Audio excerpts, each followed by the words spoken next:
3월 14일 목요일입니다. 어제 수요 예배는 잘 들으셨지요? 예배를 통하여 우리 영육이 회복되는 은총이 뜨겁게 임하시기를 축복합니다. 함께 묵상할 말씀은요, 시편 52편 1절에서 9절입니다.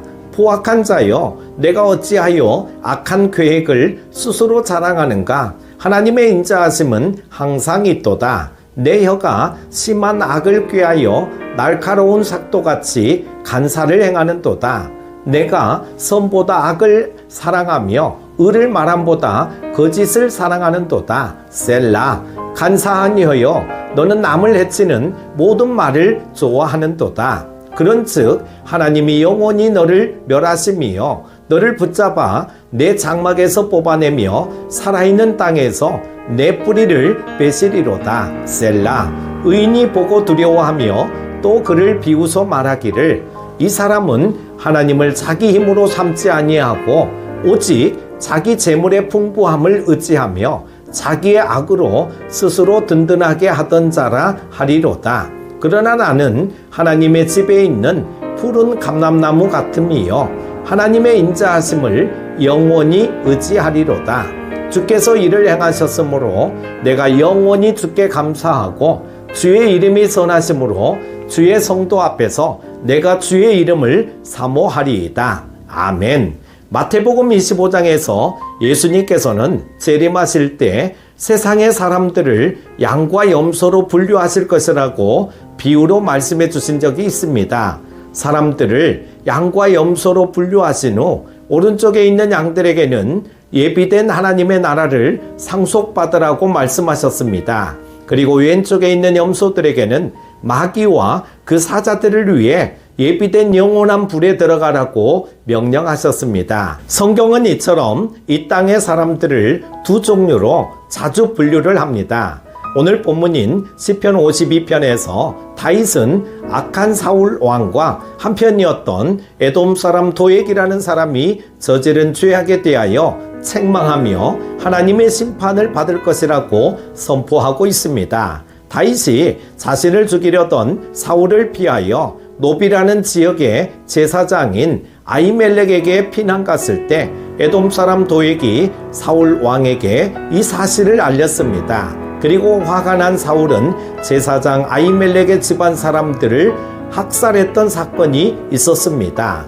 이 사건을 두고 다윗은 시편 52편을 통하여 악인인 도액이 결국 하나님의 심판을 받을 것이라고 외치고 있습니다. 다윗이 오늘 본문을 통하여 말하는 악인과 의인의 결말은 어떠합니까? 먼저 악인은 뿌리가 뽑히게 됩니다. 다윗은 먼저 악한 자는 결국 그 뿌리가 뽑힐 것이라고 선포합니다. 5절을 보십시오. 그런즉 하나님이 영원히 너를 멸하심이요 너를 붙잡아 내 장막에서 뽑아내며 살아있는 땅에서 내 뿌리를 빼시리로다. 셀라. 우리가 밭이나 논이나 잡초의 뿌리를 뽑는 것처럼 악인을 뿌리를 뽑는다라고 다윗은 말합니다. 잡초를 뿌리채 뽑아버리면 결국 말라서 죽고 맙니다. 이처럼 악을 행하는 자들에 대하여 하나님께서 뿌리채 뽑아 완전히 이 땅에서 멸망시키실 것입니다. 하나님을 두려워하지 않고 악을 행하는 악인은 반드시 하나님의 심판을 받게 될 것입니다. 완전히 멸망을 받게 될 것입니다. 두 번째로 교만한 자는 멸망을 당하게 됩니다. 또한 악인은 멸망을 당하게 될 것입니다. 악인의 가장 큰 특징은 교만입니다. 7절은 악인의 특징인 교만에 대해 정확하게 가르쳐 줍니다.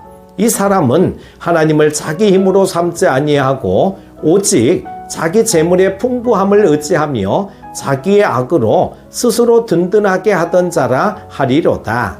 교만이란 하나님을 의지하지 않고 자신의 재물과 자신의 악을 의지하는 것을 말합니다. 자신의 악이란 자신의 욕망을 의미하기도 합니다. 따라서 하나님과는 상관없이 살아가며 자신이 가진 것을 의지하며 자신의 욕망을 채우며 살아가는 것이 교만입니다. 하나님과 상관없이 사는 교만한 사람은 반드시 멸망을 당하게 됩니다. 세 번째로 의인은 푸른 감람나무처럼 영원할 것입니다.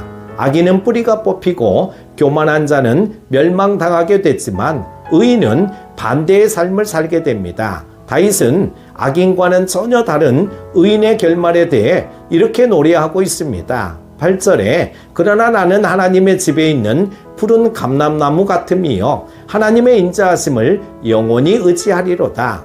다윗이 노래하는 하나님의 집은 하나님께서 계시며 역사하시는 안전한 곳을 말합니다. 그리고 푸른 감람나무는 가뭄 속에서도 그 푸르름을 유지하며 번성하는 나무를 나타냅니다. 즉 의인의 삶은 시냇가에 심은 나무와 같은 삶이죠. 시편 1편 3절에 그는 시냇가에 심은 나무가 철을 따라 열매를 맺으며 그 잎사귀가 마르지 아니함 같으니 그가 하는 모든 일이 다 형통하리로다. 가뭄 속에서도 푸르름을 유지하며 형통하게 하는 삶이 바로 하나님께서 보호하시는 의인의 삶입니다. 마지막으로 하나님을 의지하는 의인의 삶을 살아갑시다. 다윗은 하나님을 의지하지 않고 자기 힘을 의지하는 자는 교만한 자요 악한 자라고 말합니다. 반대로 겸손히 하나님을 의지하는 사람이 의인입니다. 본문은 의인은 푸른 감람나무와 같이 세상이 복잡하고 흔들리는 가운데에도 안전하며 형통할 것이라고 분명히 노래하고 있습니다. 우리도 오늘 하나님을 의지하는 의인의 삶을 살아갑시다. 그리할 때 어떤 상황에서도 우리를 도우시고 지키시는 하나님의 능력의 손을 경험하게 될 것입니다. 푸른 감람나무와 같이 형통한 오늘이 될 수 있기를 바랍니다. 평안하십시오. 기도합니다.